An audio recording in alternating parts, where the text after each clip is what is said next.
Bonjour, bienvenue à tous. Je suis ravi de vous retrouver pour ce webinaire Ecofi spécial Perspective 2025. Alors que Trump vient tout juste d'être investi il y a quelques jours, quels sont les scénarios qui se dessinent sur le plan économique et financier? Peut-être jamais on a eu autant besoin des lumières d'un spécialiste. Alors est-ce qu'il va pouvoir, Donald Trump, réaliser tout son programme? Taxes douanières, immigration, à quoi peut-on s'attendre? Comment l'Europe va réagir pour ne pas se laisser dépasser? Et puis, y a-t-il bien sûr des motifs d'espoir sur ce marché européen? La Chine également, que ça se passer du côté de l'empire du milieu.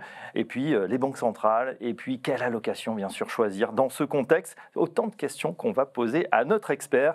L'expert, c'est Florent Vabon. Bonjour Florent. Bonjour Fabrice. Je suis ravi de vous retrouver, économiste d'Ecofi. Voilà, beaucoup de questions ce matin. Je rappelle qu'on est en direct.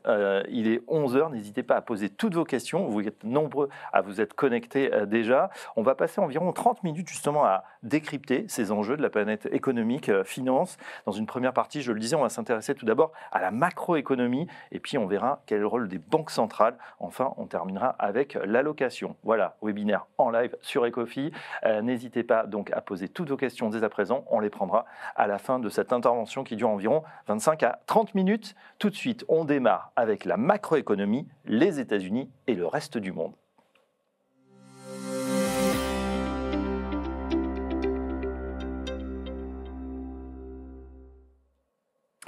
Que vous ayez aimé ou pas la saison 1, la saison 2, Donald Trump est bel et bien lancée, surprise ou pas à la fin de l'année dernière, en tout cas véritable choc pour cette année 2024. J'ai une question pour vous, Florent Vabon. La première, c'est est-ce que Trump va vraiment réaliser tout le programme qu'il nous a déployé ? Alors ça y est Fabrice, nous y sommes. Ça fait depuis lundi effectivement que Donald Trump est à la Maison Blanche. Et force est de constater que finalement, pour l'instant, on n'y voit pas beaucoup plus clair. Non, on n'y voyait pas beaucoup plus clair avant, on n'y voit pas beaucoup plus clair maintenant. Alors, il a déjà dégainé quand même 80 bills, comme on dit. Exact. Des décrets. Alors, les décrets et la manière dont a été ficelé son discours, c'est surtout orienté sur l'arc de l'immigration. En réalité, l'arc migratoire. Si l'on regarde les droits de douane, par exemple, que vous avez mentionné tout à l'heure, finalement, ce ne sont encore que des menaces. Et pour ceux qui nous suivent assidûment, c'est quelque chose que nous avions évoqué déjà depuis le moment où il a été élu, c'était de se dire qu'il allait faire preuve de pragmatisme et qu'il allait négocier. Ça, c'est important, c'est-à-dire qu'effectivement, là, on voit qu'il laisse un délai d'audit sur les exportations chinoises pour voir. Donc, je crois que la date a été fixée au 1er avril. Pour le Mexique et le Canada, on est sur le 1er février. Et pour l'Europe, ça n'a pas encore été évoqué. Oui. On nous dit qu'on est très méchant, effectivement, parce qu'on a un décalage commercial avec les États-Unis, c'est en tout cas les mots de Donald Trump, mais pour le moment, il n'y a pas de droits de douane qui ont été appliqués. Donc c'est une forme de soulagement, d'une certaine manière, puisqu'on s'attendait au pire. En tout cas, le marché, le consensus s'attendait au pire, et ça n'a pas été le cas. On avait de la crainte, c'est vrai, mais c'est vrai que Donald Trump aussi, c'est un deal maker, et il le décrit très bien dans son bouquin. Il dit, voilà, il faut faire un petit peu peur, hein. C'est la stratégie de crier fort tout d'abord, ouais. Et ensuite, peut-être de se laisser une marge de négociation. C'est à peu près ce qu'il applique dans sa politique. Le titre de son livre, c'est L'art de la négociation. Vous pensez à celui-ci, celui qui a été publié dans les années 70, effectivement, oui, donc on est en plein dedans. Alors il y a quand même eu quelques nouveautés, notamment ce qu'ils ont appelé le projet Stargate. Alors rien à voir avec la série télévisée, mais des dépenses d'investissement sur l'intelligence artificielle. Et on voit déjà d'ailleurs, je ne sais pas si vous l'avez vu, sur ex-Twitter, que Elon Musk se montre un peu dubitatif sur ce plan d'investissement en disant que les parties prenantes de ce plan n'ont pas les moyens de dépenser autant en intelligence artificielle. Donc vous voyez, il y a beaucoup d'effets d'annonce et finalement pour le moment assez peu de choses. Alors il faut rester prudent parce qu'on dit souvent que c'est les 100 premiers jours qui comptent et donc on va voir ce qui va se passer. Ouais, on est juste dans les 4 ou 5 premiers effectivement. Alors première question justement, c'est vrai que ces tarifs ils ont inquiété, les tarifs, les droits de douane. Ouais. On voit finalement que c'est pas encore passé, mais est-ce que ça pourrait passer? Parce que évidemment il y aura un effet, mais même sur les propres Américains qui verraient le prix des produits quand même se renchérir. Exactement, et d'ailleurs il ne faut pas oublier que Donald Trump a été élu sous fond de traumatisme de l'inflation. Ses électeurs l'ont mentionné à plusieurs reprises, l'inflation est trop élevée aux États-Unis et je le caricature un peu, mais Donald Trump va nous sauver. Et c'est vrai que si on applique des droits de douane pour les produits européens, chinois, canadiens et mexicains, ça fait in fine plus d'inflation parce que le consommateur américain va payer plus cher les produits. Et d'ailleurs, le consommateur américain qui achète ce type de produit, c'est typiquement celui qui est dans le bas de classement en termes de revenus, entre guillemets. Et donc c'est celui-ci qui va souffrir le plus de la situation. Donc nous, on est toujours, chez Ecofi, on pense toujours qu'on est dans une période de négociation, encore une fois, et que s'agissant de l'Europe notamment, on ne sait pas encore, pardonnez-moi l'expression, à quelle sauce on va être mangé, mais pour le coup, on pense que ce sera beaucoup plus circonstancié que tout ce qui a été évoqué au cours de la campagne de Donald Trump. Donc ça veut dire un impact négatif beaucoup moins fort que ce qu'on pouvait anticiper sur la croissance de la zone euro, et on y reviendra sans doute d'ailleurs, c'est la raison pour laquelle on est assez optimiste sur cette partie du monde. Ouais, on va voir ça dans un instant. Néanmoins, on peut se poser des questions, raisonnablement, quelles sont les mesures qui peuvent passer? Alors on a parlé de l'immigration, bien évidemment, ça c'est plutôt de la politique intérieure. Au niveau économique, on a parlé aussi de baisse de taxes. Est-ce que là, ça pourrait être un nouveau cadeau justement à ses électeurs? Alors, il y a deux enjeux, si je puis dire. Il y a à la fois la reconduction des baisses de taxes qu'il avait déjà promulguées lors de son premier mandat. Donc ça, à notre sens, ça a une probabilité assez importante de passer. Et puis, il y a aussi une baisse du niveau, du taux d'imposition à partir du niveau actuel qu'il avait promulgué en 2016. Donc là, c'est un petit peu plus délicat, mais malgré tout, c'est quelque chose qui peut susciter l'adhésion du Parti républicain. On sait qu'il a quasiment les pleins pouvoirs maintenant aux États-Unis, et donc il peut de cette façon-là, à notre sens, plus facilement passer les baisses de taxes que toute autre mesure, notamment les droits de douane, même s'il peut faire des décrets pour le faire. C'est un jeu dangereux. Ouais, vous avez mentionné ces 100 jours, c'est vrai que c'est important parce qu'il a les pleins pouvoirs, vous l'avez dit, il a les deux chambres. Après, d'ici 2 ans, il y aura les midterms, tout peut être bousculé, et on en sait quelque chose si on regarde la politique intérieure française. C'est bien d'avoir justement la main sur les 2 chambres. Pour autant, Florent, on peut dire quand même que les États-Unis n'ont pas tout à fait les coups des franges, puisqu'ils sont eux-mêmes sous pression, sous même haute pression, si on regarde un petit peu des différents indicateurs économiques et financiers du pays. On peut résumer la chose de la manière suivante, c'est que l'économie américaine, effectivement, semble défier la gravité. C'est-à-dire qu'on nous promet des récessions depuis maintenant 3 ans et elles n'arrivent jamais. Donc on a effectivement une croissance américaine qui est très très forte, très très élevée. Quand on fait des calculs, on regarde, on voit qu'effectivement c'est au-delà du potentiel économique. Donc on est dans une forme de surchauffe, de haute pression, appelons ça comme on veut. Et donc nous, notre scénario pour 2025, c'est de se dire qu'il n'y a aucune raison que ça ne continue pas. D'accord. Et au contraire, même, d'où le terme haute pression, c'est que les mesures de Donald Trump, le sentiment, les esprits animaux qui ont été ravivés depuis son élection, on le voit dans les enquêtes conjoncturelles des petites entreprises par exemple, des ménages aussi, va pousser l'économie encore plus haut, encore plus fort. Et donc ça va avoir des impacts aussi sur l'inflation. C'est-à-dire qu'à notre sens, aujourd'hui, on a une inflation qui est élevée, qui a du mal à diminuer aux États-Unis. On ne voit pas nécessairement de risque qu'elle soit relancée. Ça, je pense que la nuance est importante aujourd'hui à mentionner. C'est-à-dire qu'on ne voit pas des regains d'inflation très forts, mais on ne la voit pas diminuer très fortement. C'est-à-dire que la désinflation, qui est plus ou moins en cours depuis 1 ou 2 ans maintenant, va être très poussive aux États-Unis, ne serait-ce qu'en raison du fait de la croissance économique très élevée. Alors il y a une bonne nouvelle néanmoins, c'est que quand on a une économie américaine qui est sous haute pression comme ça, et ça engendre des gains de productivité. Parce que les entreprises investissent, parce que les entreprises s'adaptent à la nouvelle situation, à la tension sur le marché du travail. C'est ce que l'on a vu en 2024, et on pense que ces gains de productivité vont encore s'accroître en 2025. Et en économie, en théorie économique, les gains de productivité, ça permet une chose, c'est d'absorber des pressions inflationnistes un peu plus élevées. Donc si je vous suis, ça veut dire clignotant au vert pour les États-Unis. Surchauffe, mais finalement on reste dans la surchauffe, et ça se passe plutôt bien. Exactement. Alors il y a des risques, notamment l'inflation, et puis les banques centrales, la Fed, mais on en parlera juste après. Alors, on va tout de suite continuer notre panorama mondial. On va regarder également ce qui se passe en Europe. Vous l'avez dit, il va falloir peut-être que l'Europe réagisse, mais avant ça, en Europe, on a vu, surtout en France, une année quand même comme 2024 assez contrastée, négative même. Est-ce qu'en Europe, il y a des raisons d'espérer? Est-ce qu'on peut assister à un sursaut? Nous, je vais sans doute vous choquer d'une certaine manière, mais on est très optimiste, j'exagère, mais on est optimiste sur la zone euro, tandis que le consensus, les marchés financiers de manière générale sont très pessimistes. Quelles sont les raisons de cet optimisme? Alors, notre raisonnement, il repose sur 3 briques. La première, c'est qu'on anticipe un rebond de la consommation des ménages, en lien avec la désinflation. On l'a vu, l'inflation a beaucoup baissé en zone euro, que ça soit Alors, il y a des situations hétérogènes selon les pays, mais globalement, on peut dire qu'on a terrassé l'inflation. Terrasser, le mot est un peu fort, mais en tout cas, une bonne partie des pressions inflationnistes ont été jugulées, en effet, Fabrice. Et donc, de ce point de vue-là, les ménages gagnent en pouvoir d'achat, en revenus réels, si on parle avec le jargon associé. Ensuite, on a la baisse des taux. Oui. La détente des conditions financières et de l'octroi de crédit des banques auprès des ménages. Donc, ces éléments-là nous laissent à penser qu'effectivement, on va plutôt vers un rebond de la consommation des ménages en 2025 pour la zone euro. La deuxième brique, c'est l'investissement.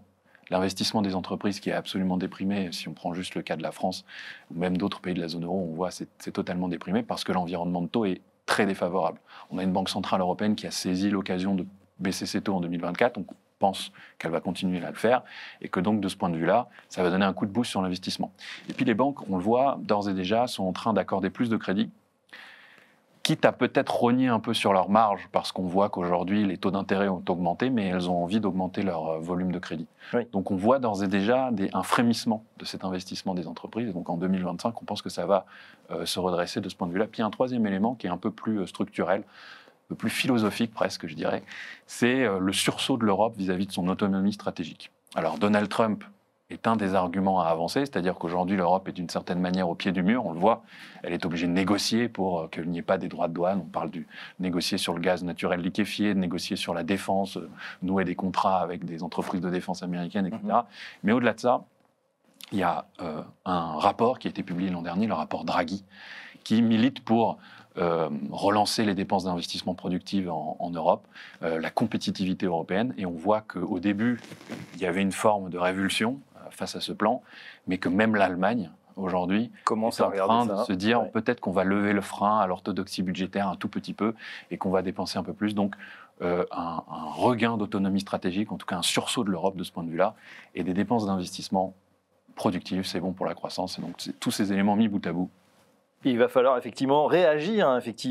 L'Europe est un peu au pied du mur face à l'ogre Trump. Il va falloir sur beaucoup de... Et c'était l'objet du rapport Draghi, sur la défense, sur la productivité, véritablement se dire, allez, c'est peut-être le moment là de faire quelque chose et de reparler d'une voie commune. On aimerait bien en tout cas. Sauf que, on se dit, si on regarde le panorama sur l'an dernier, on a l'impression que la France est un petit peu le vilain petit canard de cette zone euro, avec des déboires politiques, on ne va pas y revenir, qui a quand même bloqué le pays, et bloqué au niveau administratif, mais aussi au niveau économique. On a vraiment l'impression qu'il y a une véritable panne à partir de la fin du deuxième trimestre avec la dissolution. C'est en effet les craintes que l'on a. Alors, il faut collecter un certain nombre de données, malgré tout, pour pouvoir véritablement apercevoir ces choses-là. Mais la crainte principale, en effet, c'est que l'instabilité politique se translate en instabilité économique ou même en dégâts économiques, pour parler très crûment. Et donc, de ce point de vue-là, effectivement, on constate d'ores et déjà une baisse de la confiance du consommateur. Et plus inquiétant encore, on commence à percevoir aussi des entreprises qui ne veulent plus investir, qu'elles soient domestiques ou internationales. Parce que l'instabilité politique est telle qu'aujourd'hui, on ne sait pas quel va être le niveau de taxes, quel va être le niveau de déficit, quel va être le niveau de taux d'intérêt, etc. C'est pire que ça, Florence. C'est-à-dire que les entreprises françaises disent qu'elles préfèrent même aller investir ailleurs, en Europe ou même aux États-Unis, que sur le propre sol national. Oui, parce qu'effectivement, en Europe, il y a d'autres pays qui fonctionnent très bien, notamment l'Espagne, l'Italie, qui a mené des réformes structurelles auparavant et qui a permis à ce qu'il y ait un redressement de la situation. Et donc, nous, notre frein principal, ce n'est pas nécessairement notre attractivité, on n'est pas plus bête que les autres ou moins fort que les autres, c'est véritablement ce marasme politique qui nous frappe. Alors, si on est un peu provocateur, on pourrait se dire que même s'il y a une forme de compromis qui n'est pas satisfaisant, entre guillemets, pour la classe politique ou pour l'économie française, ça contribuerait à ce qu'il y ait plus de stabilité. Une fois qu'on aura tranché la question du budget, notamment, on aura une forme de stabilité. Et puis, il y a d'autres facteurs que j'ai évoqués, la désinflation, la baisse des taux. Ça touche aussi les ménages et les entreprises françaises. Et ça, ce sont des facteurs qui pourraient, dans la balance, supplanter une partie de l'effet négatif de l'instabilité politique. Donc, le vilain petit canard, oui. Il y a d'autres pays de la zone euro qui fonctionnent très bien et qui vont continuer à bien fonctionner en 2025, c'est notre intuition. La France, un peu en retrait, avec le risque, effectivement, ça devienne le vilain petit canard de la zone euro. D'accord, mais globalement, une zone euro quand même qui pourrait résister et voir pourquoi pas mettre en place, enfin, les conseils de Mario Draghi. On finit notre tour avec la Chine. La Chine, qu'est-ce qu'on peut attendre sur cette Chine qui vraiment a déçu sur les marchés, qui a tenté des petites mesures pour l'instant? Est-ce que c'est suffisant ou est-ce qu'il faut attendre mieux du côté du gouvernement chinois? C'est clairement pas suffisant pour redresser la situation. C'est suffisant à court terme pour la stabiliser. C'est-à-dire qu'en gros, ce qui s'est passé, c'est que le gouvernement chinois s'est aperçu qu'en effet, la purge immobilière qu'il a auto-administrée à l'économie chinoise a eu pour effet de considérablement baisser les prix de l'immobilier, mais c'était voulu d'une certaine manière, l'activité immobilière, mais ça a aussi miné la confiance des ménages et des entreprises. Et ça, mis bout à bout, ça fait une croissance économique en Chine qui a plutôt tendanciellement baissé. Pourquoi on parle de mesurette? C'est parce qu'effectivement, c'était plutôt de la stabilisation à la baisse que de la relance. En 2025, ce qu'on anticipe, c'est que la Chine va se montrer beaucoup plus proactive là-dessus, que ce soit d'un point de vue de la politique monétaire ou de la politique budgétaire. Il lui reste un certain nombre de munitions à déployer dans son arsenal de mesures. Et donc, de ce point de vue-là, on pense que ce ne sera pas un bazooka, comme certains l'espèrent, mais en tout cas beaucoup plus de mesures que celles qui ont été annoncées en 2024, et donc avec pour objectif de se conformer aux objectifs de croissance économique qui sont fixés par le gouvernement chinois. Et là aussi, facteur de soutien du marché, donc? Du marché, de l'Europe, un petit peu plus d'inflation, il faudra surveiller cela. Mais pour l'Europe, c'est un des facteurs, effectivement, qui pourrait contribuer à ce qu'il y ait un petit regain. Voilà pour les 3 grandes zones mondiales, les États-Unis, l'Europe, la Chine. On l'a fait rapide, évidemment, il y aurait d'autres choses à dire sur les émergences, sur le Japon. On va se cantonner là et on va s'intéresser tout de suite au rôle crucial des banques centrales.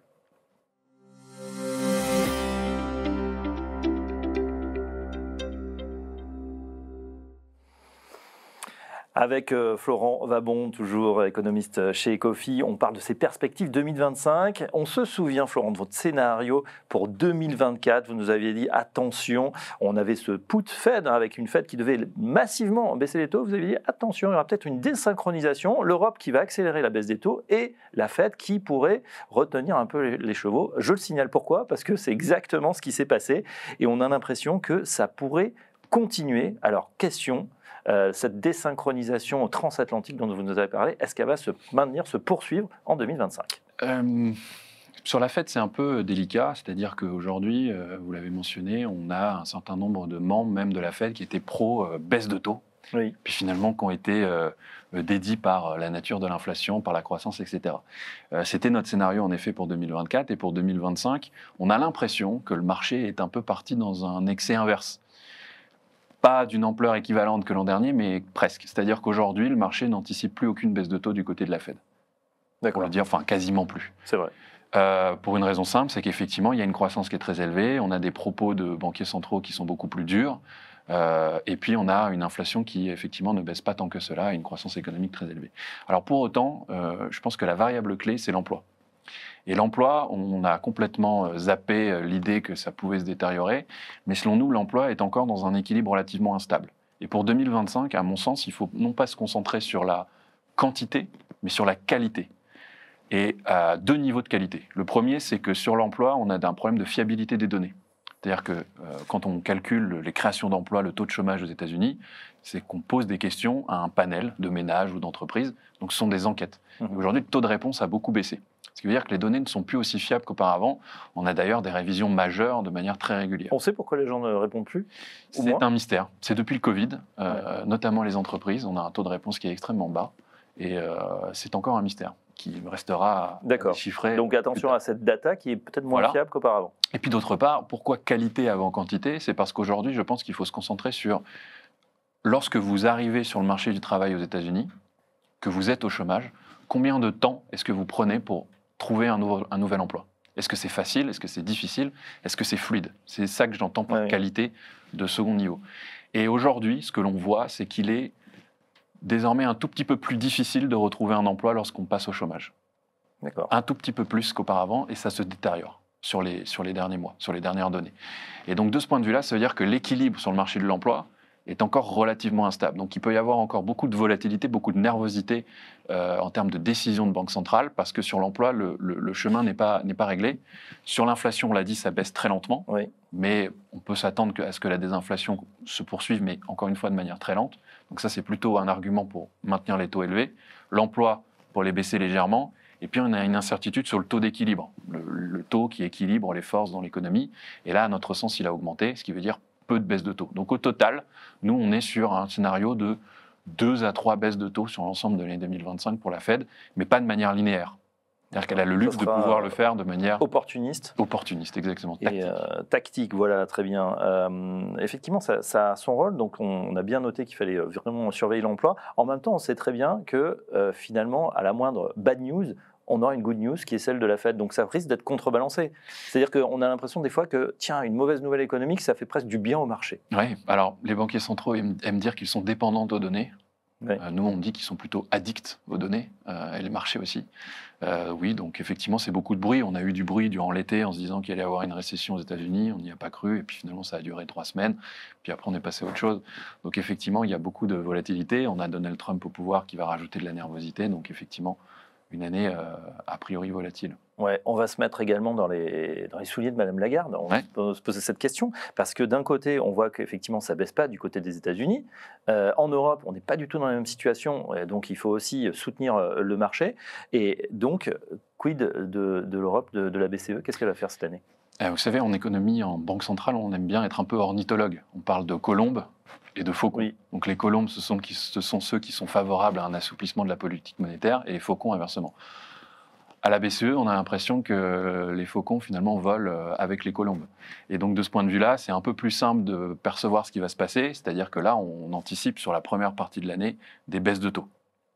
Donc l'an dernier, nous, on disait qu'il y avait urgence à le faire, à se démarquer de la Fed. Elle l'a fait, super. Oui. Donc, certains ont dit que c'est pas assez d'ailleurs. C'est pas assez. Et alors, c'est pour ça que je parlais d'excès dans les perspectives de marché. C'est que nous, on est encore un peu décalé par rapport au marché cette année. C'est qu'on se dit que les baisses de taux vont se concentrer sur la première partie de l'année pour la BCE. Donc encore 3 baisses de taux à notre sens. Et ensuite, pause. Pause parce que redressement conjoncturel, parce qu'inflation va baisser au début et ensuite va se stabiliser. Et puis, il y a un effet, bien évidemment, sur l'euro-dollar. Ouais. C'est-à-dire qu'à un moment, on ne peut pas comme ça avoir des taux, un grand décalage de taux peut-être entre l'Europe et les États-Unis. Ça affaiblit aussi la monnaie. Oui. Alors, il n'y a pas que ça qui affaiblit la monnaie, il y a le sentiment. C'est-à-dire qu'on le voit, l'euro-dollar, la moindre good news, cette fois-ci sur les droits de douane, eh bien, ça fait remonter l'euro. C'est-à-dire qu'il y a vraiment un pessimisme très ancré sur la zone euro, qui va au-delà du différentiel de taux, au-delà du comportement des banques centrales.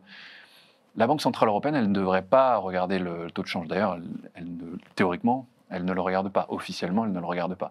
Ce n'est pas un frein, à notre sens, pour continuer les baisses de taux et même s'arrêter un peu. Pour nous, la nervosité sur les taux de change, elle a plus attrait aux décisions de Donald Trump. Donc, une fois qu'on en saura un peu plus, on va avoir sans doute une baisse, pas marquée, mais une petite baisse sur le dollar et une hausse sur l'euro. D'accord, parce qu'aujourd'hui, on est presque à parité. On pourrait reprendre un peu de poil de la bête, c'est ça? C'est la crainte, effectivement, qu'on soit à la parité. On n'y est pas. Enfin, presque, oui. Ça dépend. Les bandes de fluctuation sont petites, mais non. On pense plutôt soit sur ces niveaux-là, soit un peu au-dessus.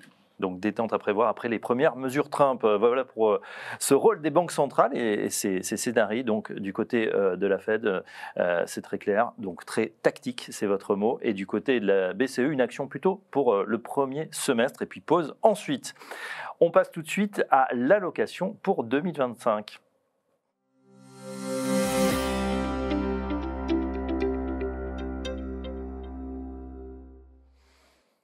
Quelle allocation choisir pour 2025? Je sais que c'est la question que tout le monde se pose en ce moment, dans ce contexte très fluctuant, plutôt positif. En tout cas, c'est ce que vous nous dites, Florent Vabon, économiste d'Ecofi, depuis le début de ce webinaire en direct. N'hésitez pas, je le rappelle, à poser toutes vos questions, on va les prendre dans quelques minutes. Alors, qu'est-ce qu'on fait? Tous ceux qui nous écoutent regardent. Comment on place son argent? Actions, obligations, autre chose? Comment on agit? Comment vous voyez la situation? De manière générale, je pense qu'on l'a très bien compris, c'est que notre scénario est plutôt pro-croissance, d'une certaine manière, et donc forcément, on est plutôt positif sur les actifs risqués. Après, en effet, il faut distinguer les zones géographiques. Donc, si je parle des actions, comme étant la classe maître en termes d'actifs risqués, sans surprise, on est plutôt en train de se dire qu'il y a un excès de pessimisme sur la zone euro, sur l'Europe en règle générale.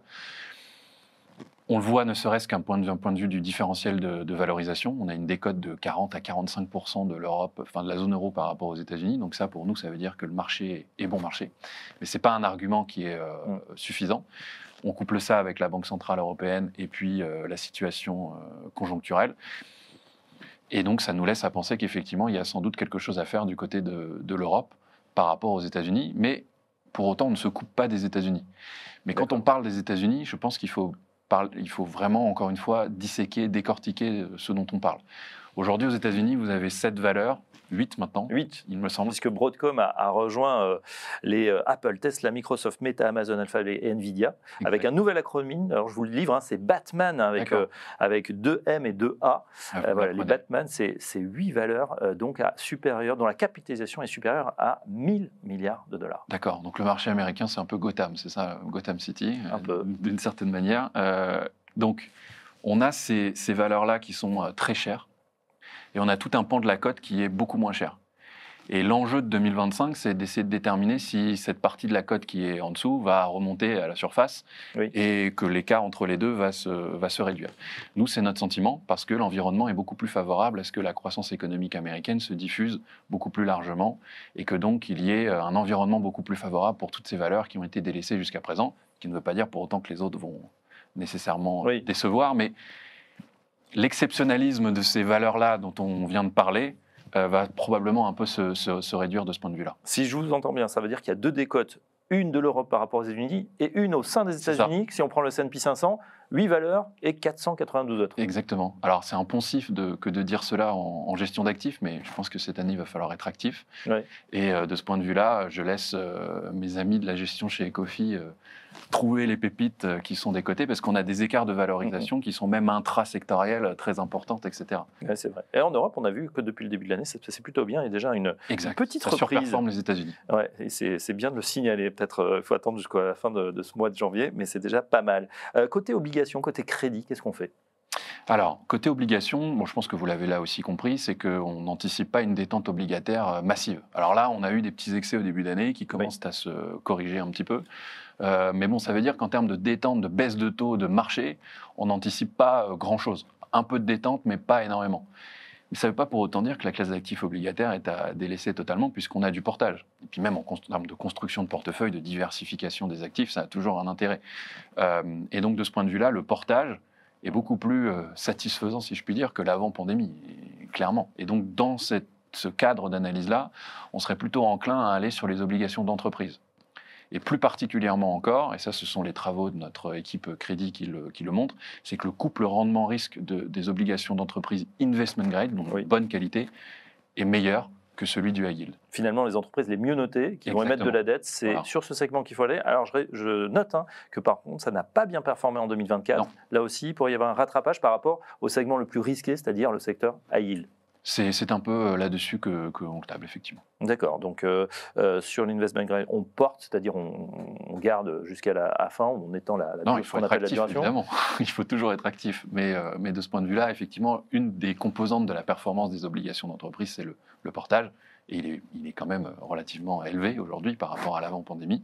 Mais non, il faut bien sélectionner les entreprises. Dans un scénario, si je vous suis bien, finalement, assez positif, je ne vais pas dire que vous avez chaussé les lunettes roses pour cette année 2025, mais c'est plutôt positif, bien sûr, sur les États-Unis, sur l'Europe, un rattrapage, sur la Chine, peut-être un plan de relance, et puis finalement, des rattrapages au travers des États-Unis et peut-être de l'Europe. Ça veut dire que finalement, si tout va bien, pourquoi on n'irait pas justement sur ces entreprises les moins bien notées, puisqu'elles craignent moins dans un environnement moins risqué? D'une part, parce que vous l'avez dit, en 2024, elles ont bien fonctionné. Donc, quand on mesure une forme de cherté relative du segment high yield versus le segment investment grade, on voit que le segment high yield est beaucoup plus cher aujourd'hui, il se paye beaucoup plus cher que l'autre. Et donc, de ce point de vue-là, c'est un des arguments en termes de différentiel de valorisation.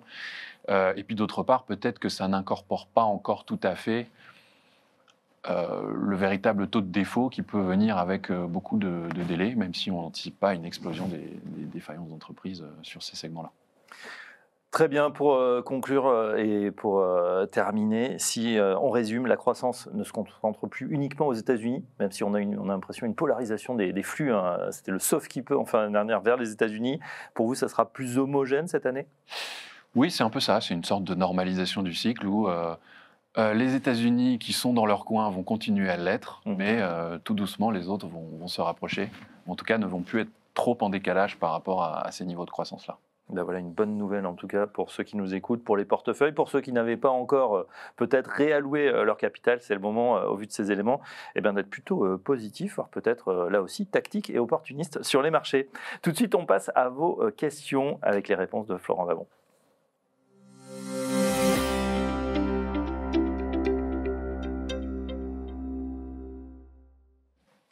Les questions tout de suite, on regarde sur le chat. Une première question, alors c'est vrai qu'on n'a pas fait tous les pays, on l'a dit, il y a une question sur le Royaume-Uni qu'on n'a pas abordée. Ce Royaume-Uni, il a une situation un petit peu particulière, aussi délicate, hein. Il n'est plus dans la zone euro, il conserve sa monnaie, c'est un laboratoire en soi. Oui, c'est même un laboratoire d'un point de vue économique, si je puis dire, puisqu'on voit que l'inflation est à la fois à la frontière entre celle de la zone euro et celle des États-Unis, c'est-à-dire que vous avez une baisse de l'inflation qui est liée à des problématiques d'offres, un peu comme en zone euro, et puis vous avez une persistance des services qui est, pour le coup, très persistante, un peu comme aux États-Unis.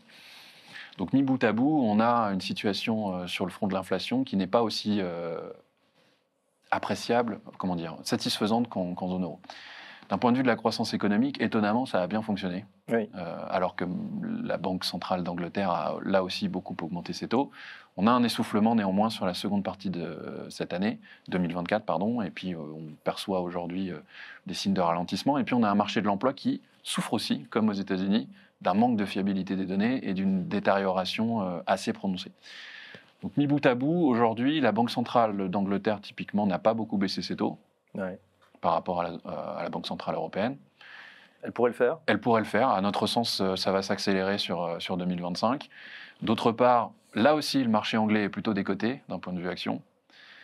Et si on l'inclut dans un indice, non pas zone euro, mais plutôt Europe, là aussi, ça peut constituer une sorte d'opportunité. Et puis, on a des taux d'intérêt qui ont beaucoup augmenté sur des problématiques budgétaires, de persistance de l'inflation, etc., qui ont même à un moment donné dépassé les taux américains.